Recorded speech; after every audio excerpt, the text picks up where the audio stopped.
스티븐 코비, 아주 유명한 작가인데 이 작가가 쓴 책 중에 소중한 것을 먼저 하라라는 책이 있습니다. 이 책에 보면 삶의 우선순위에 대한 깊은 통찰력을 가지고 자기를 개발할 수 있는 그러한 책이 바로 이 책입니다. 살아가면서 삶의 우선순위를 무엇에 두어야 되는지 말씀하고 있습니다. 이 책 서문에 보면 이 작가인 코비의 딸이 세 번째 자녀를 출산했습니다. 보통 자녀를 출산하고 나면 산후 우울증에 걸리는 분들이 많이 있습니다. 그 작가 코비의 딸 마리아도 셋째를 출산하고 산후 우울증에 걸렸을 때 이 아빠인 코비가 이 딸에게 중요한 것이 무엇인지를 말하고 있습니다. 아이를 낳고 산후 우울증에 걸린 이 딸에게 이 딸이 걱정하는 것들이 있었습니다. 다른 자녀들을 어떻게 돌봐야 될까? 또 남편을 어떻게 도와야 될까? 또 자기가 했던 일들을 어떻게 해야 될까? 많은 걱정과 근심 가운데 억눌려 있을 때 이 코비가 이런 말을 그 딸에게 합니다. 지금은 시계가 아니라 나침판을 따라가야 할 때다 라고 이야기합니다. 시계를 보고 사는 것이 아니라 나침판을 보고 가야 된다라는 것입니다. 즉, 지금 가장 중요한 일이 무엇인지 그것을 생각하고 그 방향을 보고 따라가야 된다. 지금 급해서 시계만 보고 살아가는 삶은 잘못될 수밖에 없다라고 이야기합니다. 마치 사막에서 길을 잃어버렸을 때 시계를 보고 그 사막을 돌아다니는 것이 아니라 나침판을 보고 그 사막을 걸어가야지 그 사막길을 건널 수 있고 그것을 이겨낼 수 있다라는 것입니다. 인생도 마찬가지라는 겁니다. 시간에 급해서 시계만 보고 살아가는 것이 아니라 나침판을 보고 살아가야 된다라고 이야기합니다. 그래서 이 책에서는 시계보다 나침판을 따를 것을 강조하고 있습니다. 즉, 자기가 살아가야 되는 방향, 어떤 것이 더 중요한 것인지 그 원칙을 가지고 살아라 라고 이야기합니다. 급하다고 해서 중요한 것보다 급한 것을 먼저 하는 것이 아니라 아무리 급하더라도 더 중요한 것, 가장 중요한 것, 그것을 먼저 하라 라고 이야기를 합니다. 저는 이 책을 읽으면서 신앙생활도 마찬가지다라는 생각을 하게 되었습니다. 먼저 해야 될 것이 있고 나중에 해도 되는 것이 있습니다. 오늘 말씀에서도 예수님께서는 신앙생활을 함에 있어서 먼저 해야 할 것과 나중에 해도 될 것을 말씀하고 있습니다. 오늘 말씀 24절에 보면 예물을 제단 앞에 두고 먼저 가서 형제와 화목하고 그 후에 와서 예물을 드리라 말씀하고 있습니다. 먼저 가서 형제와 화목하고, 먼저 해야 될 것이 형제와 화목하는 것입니다. 그리고 그 후에 하나님께 예물을 드리는 것입니다. 예물을 드리고 예배 드리는 것보다 더 중요한 것이 먼저 형제와 화목한 것이 우리가 해야 될 일이다 말씀하고 있습니다. 그렇다면 형제와 화목하는 일이 왜 그렇게 중요할까요? 예수님께서 말씀하신 형제와 화목한 일이 무엇을 의미하는 것일까요? 형제와 화목하지 않는 것은 형제를 미워하는 것입니다. 형제에게 노하는 것입니다. 형제를 모욕하는 것입니다. 이것은 살인하는 것과 동일하게 심판을 받는다 말씀하고 있습니다. 그렇기 때문에 화목하지 않은 것을 그냥 넘길 수가 없습니다. 아무리 정성스럽게 예배를 잘 드린다고 할지라도 그 형제와 화목하지 않은 사람들은 그 죄를 마음에 품고 심판받을 죄를 품고 하나님께 예배드리는 것과 똑같다 말씀하고 있습니다. 그렇기 때문에 예배를 드리기 전에 먼저 형제와 화목하고 하나님께 예배드려라 말씀하고 있습니다. 예수님은 당시 유대인들이 알고 있는 율법의 계명에 대해서 말씀하십니다. 오늘 21절 말씀에 보면 이렇게 예수님께서 말씀하십니다. 옛 사람에게 말한 바 살인하지 말라. 누구든지 살인하면 심판을 받게 되리라 하였다는 것을 너희가 들었으나 말씀합니다. 옛 사람에게 말한 바, 그것은 구약의 백성들을 이야기합니다. 그 백성들에게 율법은 살인하지 말라 이야기합니다. 10계명에도 6계명에서 살인하지 말라라고 이야기합니다. 당시 유대인들은 이 계명의 말씀을 잘 들었습니다. 그런데 그들의 문제는 무엇일까요? 나는 살인하지 않았어. 그러니까 나는 심판받지 않을 거야 라는 그 생각이 있었던 것입니다.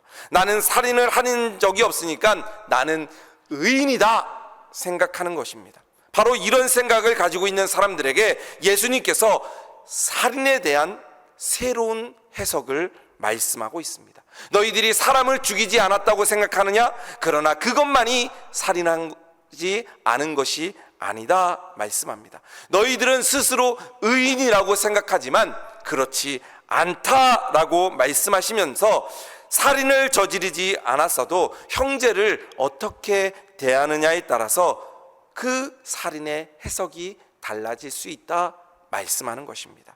그러면서 예수님께서 세 가지를 말씀합니다. 이와 같은 것은 살인과 같은 심판을 받는다 말씀합니다. 22절 말씀에 나는 너희에게 이르노니 형제에게 노하는 자마다 심판을 받게 되고 형제를 대하여 나가라 하는 자는 공회에 잡혀가게 되고 미련한 놈이라 하는 자는 지옥불에 들어가게 되리라. 여기에 보면 첫째는 형제에 대하여 노하는 자가 바로 살인과 같은 죄를 범하는 사람이다 말씀하고 있습니다. 형제에게 화내는 자는 심판을 받는다고 말씀하고 있습니다. 여기서 심판이라는 것은 사람을 죽인 자가 받는 그러한 심판을 이야기합니다. 그러므로 형제에게 화를 내면 살인자가 받는 그 벌을 받게 된다 말씀하는 것입니다.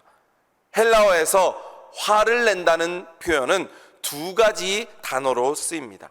하나는 두모스입니다.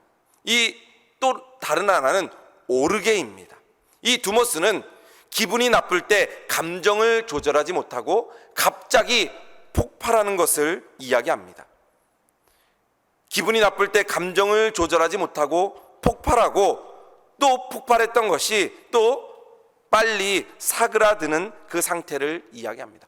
버럭 화를 내는 것을 이야기합니다. 그러면서 나쁜 행동을 하고 나쁜 말을 뱉지만 그가 그것을 다시 회개하는 것을 이야기합니다. 순간적으로 분노하는, 자기도 모르게 화가 나는 것이 바로 두모스입니다. 운전하다가 갑자기 끼어들면 안 좋은 말을 하고 화를 내는 것이 바로 이 두모스에 해당하는 것입니다. 또 하나는 오르게입니다. 이것은 화를 마음에 담아두는 상태를 이야기합니다. 생각하면 생각할수록 미운 감정이 들게 됩니다. 그래, 어디 한번 해보자. 이제 건들기만 해봐라. 언젠간 내가 너에게 반드시 복수할 것이다 라는 그 복수를 품는 마음이 바로 오르게입니다. 그 사람은 마음에 안 들고 그 사람이 하는 행동은 다 싫고 도저히 용서를 하지 못하는, 그래서 그 사람이 벌받기를 원하는 그 마음이 바로 오르게입니다.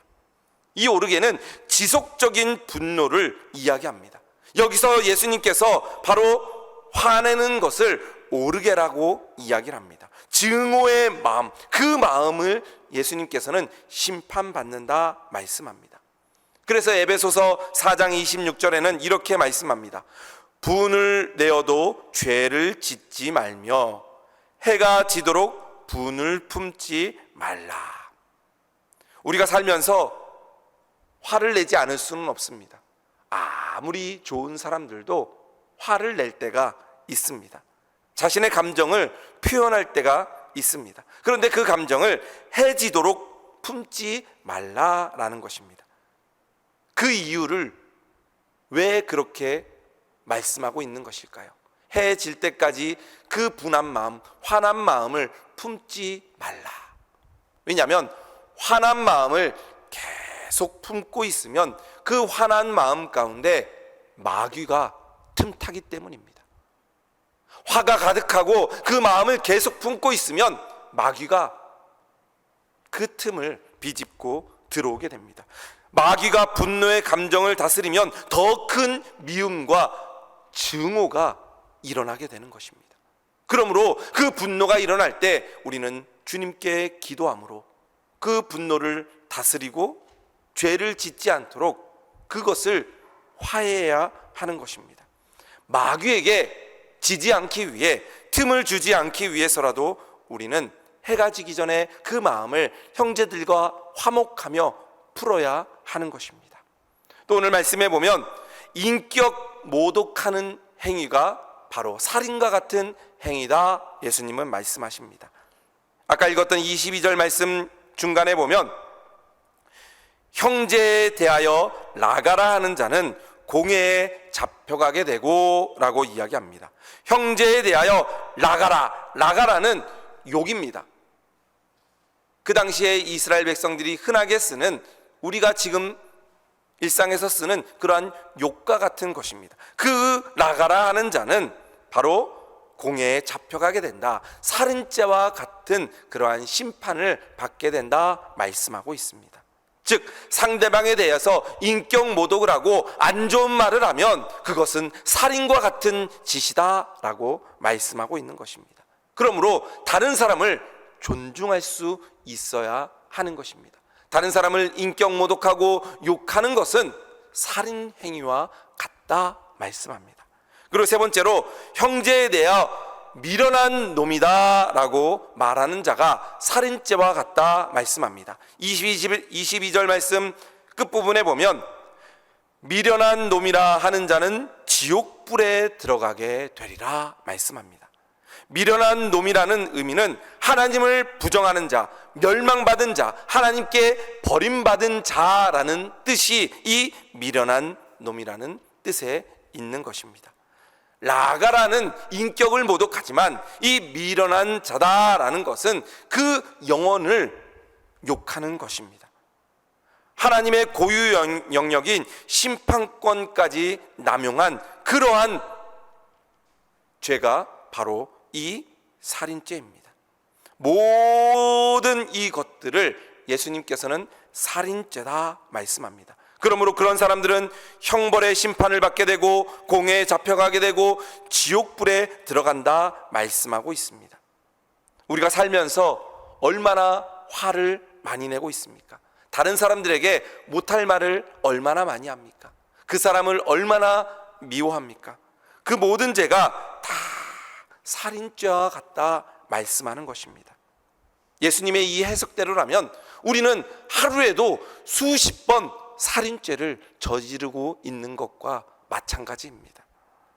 그 결과 우리는 매일 법정에 불러가서 심판받고 살인죄와 같은 그러한 형벌을 받아야 되는 사람들입니다. 그래서 예수님께서는 그러지 않기 위해 너희는 형제와 화목하라 말씀하고 있습니다.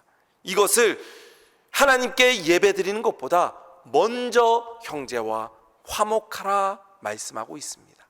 혹시라도 우리가 형제와 화목하지 못하고 다른 사람을 비방하고 욕하고 다른 사람에게 화를 냈던 모습이 있다면 우리가 다시 한번 회개하고 형제와 화목할 수 있는 우리 모든 성도들 되시기를 주님의 이름으로 축복드립니다. 그러면 형제와 화목하는 일이 먼저다라고 예수님께서는 말씀하고 있습니다. 예수님의 가장 가까운 형제들에 대해서 분을 내고 인격적인 모욕을 하고 미련한 놈이라고 하는 그러한 사람들은 예배드릴 자격이 없다 말씀합니다. 예수님은 우리가 해야 될 일을 그 다음 23절, 24절에 분명히 말씀하고 있습니다. 23절 24절 말씀해 보면 그러므로 예물을 제단에 드리려다가 거기서 내 형제에게 원망 들을 만한 일이 있는 것이 생각나거든 예물을 제단 앞에 두고 먼저 가서 형제와 화목하고 그 후에 와서 예물을 드리라 말씀합니다. 예배를 드리러 가다가 형제에게 분한 일이 생각나면 먼저 가서 화해하고 예배를 드려라 말씀합니다. 예수님께서 강조하시는 것은 예배 이전에 먼저 할 일이 화해다 말씀하고 있습니다. 아무리 예배 드려도 우리 안에 형제에 대한 분노의 감정이 있고 그러한 인격 모독이 있고 종교적인 정죄를 가지고 있으면 하나님이 기쁘시게 하는 참된 예배를 드릴 수 없다 말씀하고 있습니다. 항상 기뻐하는 마음, 그 마음이 우리 안에 있어야 되는데 다른 형제를 미워하는 마음이 있으면 예배를 온전히 드릴 수 없다 말씀하는 것입니다. 예수님 당시에 바리새인과 서기관들은 자기의 행위가 의롭다고 생각했습니다. 왜냐하면 율법을 잘 지키고 있었기 때문입니다. 결국 그들은 자기 의에 빠졌습니다. 그래서 자기가 하는 모든 행동이 다 옳다라고 생각하면서 다른 사람들을 정죄하기 시작했습니다. 예수님은 그들에게 말씀하시기를 너희들이 율법을 지켰느냐 안 지켰느냐 그것보다 그 율법의 올바른 정신을 이해하고 그 말씀을 실천하며 살아가는가에 중심을 두고 있습니다. 그 마음이 어떤지를 예수님께서는 보고 계시다라는 것입니다. 분명한 것은 우리의 노력으로 의인이 될 수 없습니다. 아무리 율법을 잘 지켰다고 해도 의인이 될 수 없는 것입니다. 그래서 사도 바울은 의인은 없나니 하나도 없다라고 이야기하는 것입니다. 그래서 율법의 한 의가 우리에게 나타나게 되었는데 그것이 바로 예수 그리스도다 말씀합니다. 예수님을 믿음으로만 의인으로 존재할 수 있는 것입니다. 예수님이 없는 인간은 아무리 착한 일을 많이 해도 의로운 사람이 될 수 없는 것입니다. 예수님 앞에서는 그 누구도 우리의 의를 자랑할 수 없습니다. 그러므로 우리가 자랑할 것은 오직 예수 그리스도밖에 없는 것입니다. 내가 너보다 믿음이 좋다고 자랑할 수 없습니다. 하나님 보시기에는 다 똑같습니다. 하나님 보시기에는 다 죄인입니다. 그러나 구원받을 수 있는 단 한 가지 이유가 있다면 우리에게 예수 그리스도가 있기 때문입니다. 그것이 바로 의인으로 변하는 길입니다. 판단은 오직 하나님이 하시는 것이지 내가 하는 것이 아닙니다. 오늘 예배 나온 성도들 보고 저 사람은 믿음이 있어, 저 사람은 믿음이 없어, 저 사람 지난주에 빠졌네 그러면서 판단할 수 없다라는 것입니다. 우리는 모두 다 죄인입니다. 그러나 예수 그리스도의 십자가의 은혜로 용서함 받고 구원함 받은 하나님의 백성들입니다. 나의 의가 기준이 되는 것이 아니라 예수 그리스도가 우리의 삶의 기준이 되기를 주님의 이름으로 축복드립니다. 우리의 의로 내가 너보다 믿음이 좋다, 내가 너보다 낫다 이야기할 수 없는 것입니다. 50보 100보입니다. 똑같습니다. 도토리 키재기입니다.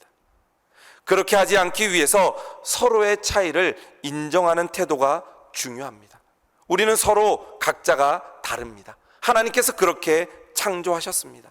중요한 것은 서로 견해가 다른 것이지 틀린 것이 아닙니다. 그렇기에 내 생각이 옳고 상대방이 틀렸다고 하는 것은 이기적이고 독선과도 같습니다. 내 생각이나 견해가 소중하면 상대방의 의견이나 견해도 똑같이 존중해야 되는 것입니다. 나만 맞고 다른 사람은 틀리다, 그것은 예수님께서 말씀하시는 그러한 살인죄와 같은 것이다 말씀하고 있습니다. 그래서 예수님께서 우리들에게 새 계명을 주시는 것입니다. 요한복음 13장 34절 35절 말씀해 보면 새 계명을 너희에게 주노니 서로 사랑하라. 내가 너희를 사랑한 것 같이 너희도 서로 사랑하라. 너희가 서로 사랑하면 이로써 모든 사람이 너희가 내 제자인 줄 알리라 말씀하고 있습니다. 서로 사랑하는 것입니다. 그것이 바로 하나님께서 우리들에게 예수 그리스도를 보내주신 이유고, 예수 그리스도가 우리에게 보여주신 그 사랑을 실천하며 살아가는 것입니다. 다른 사람들에게 예수님께 받은 사랑을 나누어 줄 수 있는 우리 성도들 되시기를 주님의 이름으로 축복드립니다. 내 생각으로 다른 사람은 이렇게 안 돼, 다른 사람은 이게 안 됐어, 이것이 아니라 예수님의 눈으로 그 영혼을 바라볼 수 있는 우리 성도들 되시기를 주님의 이름으로 축복드립니다. 그럴 때 예수님 한 분으로 우리는 화목할 수 있습니다. 내 노력으로, 내 의로 형제와 화해하고 화목하는 것이 아니라 예수 그리스도를 품고 그 예수 그리스도의 사랑을 가지고 나갈 때 우리는 화목하게 되는 것입니다. 예수님께서는 살인이라는 그 율법의 개념을 완전히 오늘 재해석하셨습니다. 살인의 결과보다 마음의 동기와 태도가 더 중요하다 말씀하고 있습니다. 가장 가까운 형제를 향하여 분을 품고 인격적인 모욕을 하고 미련한 놈이라고 정죄하는 것은 더 무서운 살인이다 라고 이야기합니다. 예수님이 사랑했던 그 사람을 내가 미워하는 것은 그 사람을 미워하는 것 이전에 예수님을 미워하는 것입니다. 왜냐하면 그 영혼을 예수님께서 사랑하셔서 그 영혼을 위해 예수님께서 십자가에서 죽으셨습니다. 그 영혼을 위해 예수 그리스도가 십자가에서 죽으셨는데 그 사람을 내가 미워한다면 예수님을 미워하는 것과 마찬가지입니다. 그러므로 하나님 앞에 예배를 드리러 왔다가도 형제에게 원망 들을 만한 일이 생각나거든 형제와 가서 화해하고 화목하고 그리고 와서 예배를 드려라 말씀합니다. 왜냐하면 예수님을 미워하는데 어떻게 예배를 드릴 수 있겠습니까? 그래서 진정한 용서의 삶, 화해의 삶이 이루어지지 않으면 예배는 형식적으로 받게 될 수 없다라는 것입니다. 그러나 우리들이 형제를 진심으로 용서한다는 것은 결코 쉬운 일이 아닙니다. 왜냐하면 절대 나는 이것을 용서 못해 라는 것들이 누구에게나 다 있습니다. 나에게 상처를 주고 모욕감을 주고 내가 어떻게 그 사람을 용서할 수 있겠어? 라고 생각하기 쉽습니다. 어쩌면 그 용서는 평생 못하는 그러한 모습일 수도 있습니다. 그러나 하나님의 사랑을 품은 자들은 용서할 수 있습니다. 그 어떤 잘못이라도, 그 어떠한 나쁜 일이라도 하나님을 우리 안에 모시고 구원받은 백성들은 용서할 수 있는 마음이 생기는 것입니다. 왜냐하면 우리는 그것보다 더한 죄인이었지만 용서함 받았기 때문입니다. 1만 달란트 빚진 것을 탕감받은 죄인들입니다. 그런데 100데나리온 빚진 자들을 용서하지 못한다면 어떻게 하나님의 자녀라고 구원받은 백성이라고 할 수 있겠습니까? 바로 예수님께서 십자가에 죽기까지 우리를 용서하시고 사랑해 주셨습니다. 우리는 값없이 주님의 사랑의 은혜를 덧입은 하나님의 자녀가 되었습니다. 죽을 죄인, 지옥 갈 수밖에 없는 죄인을 예수님께서 십자가의 사랑으로 우리를 대신해서 죽으시고 우리에게 화해의 손을 내밀어 주셨습니다. 그리고 우리는 그 예수님의 손을 붙잡고 구원의 은혜를 받았습니다. 그렇다면 우리는 그 받은 은혜를 다른 형제들에게 손을 내밀 수 있어야 하는 것입니다. 그 형제에게 내민 손으로 화해하고 하나님께 함께 예배드리는 것이 바로 구원받은 백성이다 말씀하고 있습니다. 그것이 바로 십자가의 사랑입니다. 우리를 위해 죽기까지 목숨을 내어주시고 우리를 사랑하신 그 사랑으로 우리는 다른 사람과 화평할 수 있습니다. 화목할 수 있습니다. 어떠한 죄든지 용서할 수 있는 것입니다. 내 의와 내 노력으로 용서하는 것이 아닙니다. 구원받은 그 예수 그리스도의 은혜로, 그 사랑으로, 그래서 이 산상수훈에서 계속 말씀하셨던 복을 받은 자로서 이 세상의 소금과 빛으로 예수님께서 말씀하시는 그 의의 기준을 가지고 다른 형제들과 화목하라 말씀하는 것입니다. 그것이 바로 예수님께서 오늘 산상수훈에서 말씀하시는 그 하나님의 은혜입니다. 계속 우리가 산상수훈에 대해서 말씀을 4주째 듣고 있습니다. 이 말씀을 쭉 연결해 보면 예수님께서 그래서 이 말씀을 오늘 하셨구나라는 것이 이해가 되는 것입니다. 우리는 복받은 자로서 구원함의 은혜를 받았습니다.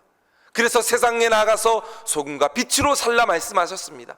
내 힘과 노력이 아니라 예수님의 말씀으로 살아나라 이야기합니다. 그리고 다른 형제들과 화목해라 말씀하는 것이 바로 예수님의 말씀입니다.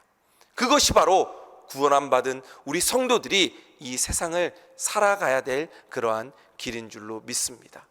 그것이 바로 우리가 먼저 해야 될 일입니다.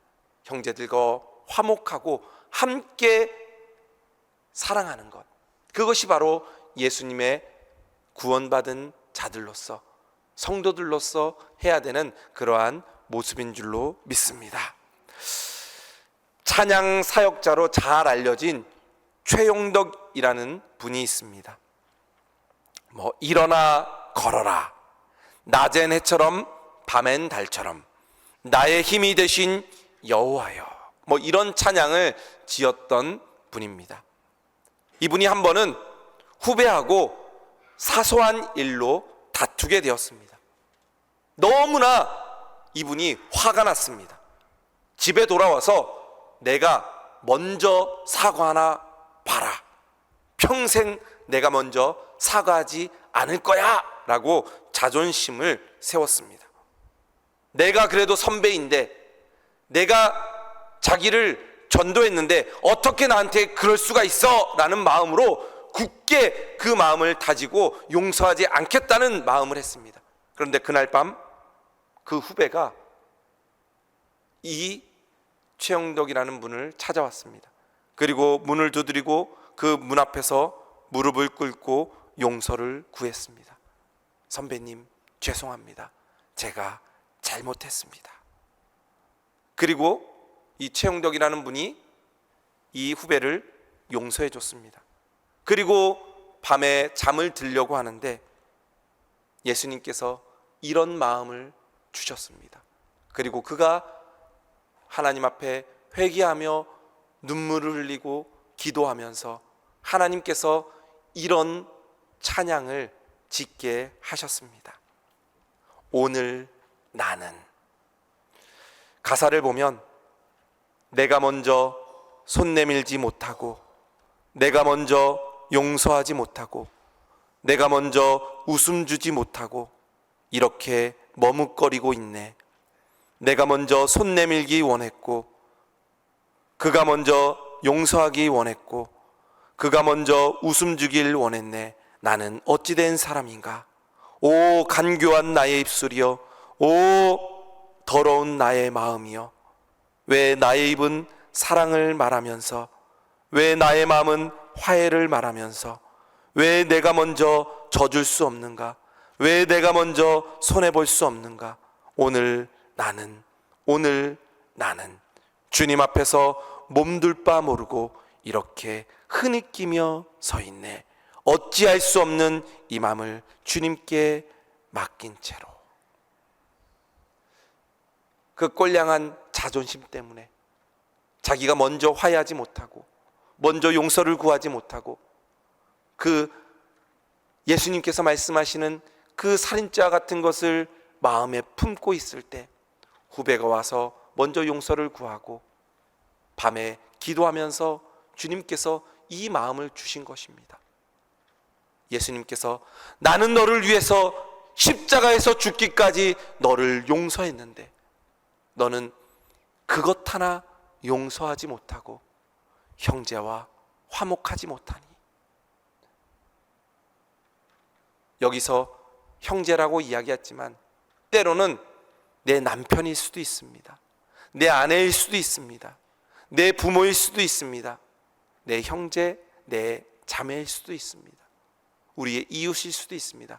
가장 가까운 사람을 용서하지 못하고 가장 가까운 사람에게 화내는 그런 마음들이 우리 안에는 있지 않은지, 예수님께 구원받은 사람이라고 하면서 다른 사람을 용서하지 못하고 그 마음이 내 안에는 있지 않은지, 그러면서 어떻게 세상의 소금과 빛으로 살려고 하는 마음이 내 안에 있는지, 그러면서 어떻게 하나님 앞에 예배 드린다고 하는 그런 모습이 있는지 회개하는 그러한 모습이 우리의 모습이 되어야 될 줄로 믿습니다. 그래서 예수님께서는 먼저 형제와 화목하라 이야기하면서 먼저 해야 될 것을 우리들에게 말씀하고 있습니다. 먼저 해야 될 것을 하는 사람이 바로 복 있는 사람이고 소금과 빛으로 살아갈 수 있는 사람들이고 십자가의 은혜로 구원받은 그러한 의인이 될 수 있다 말씀하고 있습니다. 오늘 우리 모든 성도들이 이런 먼저 해야 될 것을 실천함으로 구원받은 백성으로 하나님께 영광 돌리며 살아가는 우리 성도들 되시기를 주님의 이름으로 축복드립니다.